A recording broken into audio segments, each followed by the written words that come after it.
അതിർത്തിയിലും സമുദ്രമേഖലയിലും China ഉയർത്തുന്ന സൈനിക വെല്ലുവിളികൾക്ക് ശക്തമായ മറുപടി നൽകിക്കൊണ്ട് ഇന്ത്യയുടെ തന്ത്രപ്രധാനമായ പ്രതിരോധ ശേഷിയിൽ വൻ കുതിച്ചുചാട്ടം.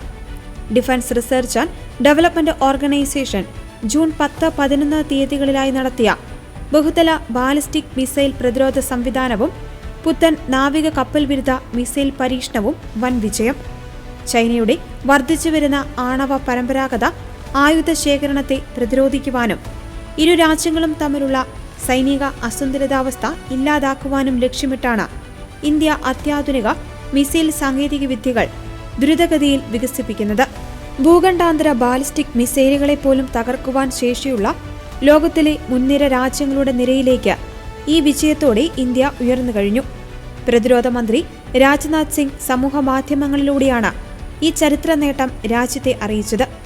ശത്രുക്കളുടെ വ്യത്യസ്ത തരം ഭീഷണികളെ പ്രതിരോധിക്കുവാൻ ശേഷിയുള്ള നിർണായക സാങ്കേതിക വിദ്യകളാണ് DRDO വിജയകരമായി പരീക്ഷിച്ചതെന്ന് അദ്ദേഹം വ്യക്തമാക്കി.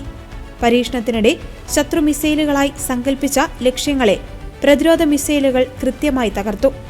ഭൂമിയുടെ അന്തരീക്ഷത്തിന് അകത്തും പുറത്തും വെച്ച് ശത്രു മിസൈലുകളെ അന്തരീക്ഷത്തിൽ തന്നെ തടഞ്ഞു നിർത്തി തകർക്കുവാനുള്ള ശേഷി ഈ പരീക്ഷണത്തിലൂടെ ഇന്ത്യ തെളിയിച്ചു. നാവികസേനയ്ക്കായി തദ്ദേശീയമായി വികസിപ്പിച്ച മീഡിയം റേഞ്ച് നാവിക കപ്പൽ വിരുദ്ധ മിസൈലിന്റെ ആദ്യ പരീക്ഷണ പറക്കലും വിജയകരമായി പൂർത്തിയാക്കി. ഇത് ഇന്ത്യൻ സമുദ്രമേഖലയിൽ നാവികസേനയുടെ ആക്രമണ പ്രതിരോധ ശേഷി ഗണ്യമായി വർദ്ധിപ്പിക്കും. ദീർഘദൂര മിസൈലുകളുടെ വികസനത്തിലൂടെ ശത്രുവിന്റെ താവളങ്ങളെ ദൂരത്തുനിന്ന് തന്നെ ലക്ഷ്യമിടുവാൻ ഇന്ത്യക്ക് സാധിക്കും. അതോടൊപ്പം ചൈനയുടെ ഭാഗത്തുനിന്ന് ഉണ്ടാകുവാൻ സാധ്യതയുള്ള പെട്ടെന്നുള്ള മിസൈൽ ആക്രമണങ്ങളെ ആകാശത്ത് വെച്ച് തന്നെ നിർവീര്യമാക്കുവാനും ഈ മിസൈൽ പ്രതിരോധ കവചം ഇന്ത്യയെ സഹായിക്കും.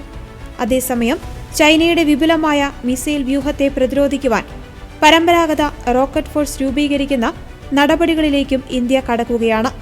ലോകത്ത് വളരെ ചുരുക്കം രാജ്യങ്ങൾക്ക് മാത്രമുള്ള ഭൂഖണ്ഡാന്തര മിസൈൽ പ്രതിരോധ ശേഷിയാണ് ഈ പരീക്ഷണ വിജയത്തോടെ ഇന്ത്യ സ്വന്തമാക്കിയിരിക്കുന്നത്. പൂർണ്ണമായും തദ്ദേശീയ സാങ്കേതിക വിദ്യയിലൂടെയാണ് ഈ മിസൈൽ പ്രതിരോധ സംവിധാനങ്ങൾ വികസിപ്പിച്ചത്. അത്യാധുനിക റഡാറുകൾ, ലേസർ ട്രാക്കിംഗ് സംവിധാനങ്ങൾ, മിഷൻ കൺട്രോൾ സെന്ററുകൾ എന്നിവ ഇതിനായി ഒരുക്കിയിട്ടുണ്ട്. DRDO ശാസ്ത്രജ്ഞരെയും സേനയെയും ഈ വിജയകരമായ പരീക്ഷണത്തിൽ പ്രതിരോധ മന്ത്രാലയവും DRDO ചെയർമാൻ രാജേഷ് കുമാർ സിംഗും അഭിനന്ദിച്ചു. ശത്രു രാജ്യങ്ങളുടെ മിസൈൽ ഭീഷണികളിൽ നിന്നും രാജ്യത്തെ സൈനിക താവളങ്ങളെയും തന്ത്രപ്രധാന കേന്ദ്രങ്ങളെയും പൂർണ്ണമായി സംരക്ഷിക്കുവാൻ പുതിയ മിസൈൽ കവചം ഇന്ത്യയെ സഹായിക്കും.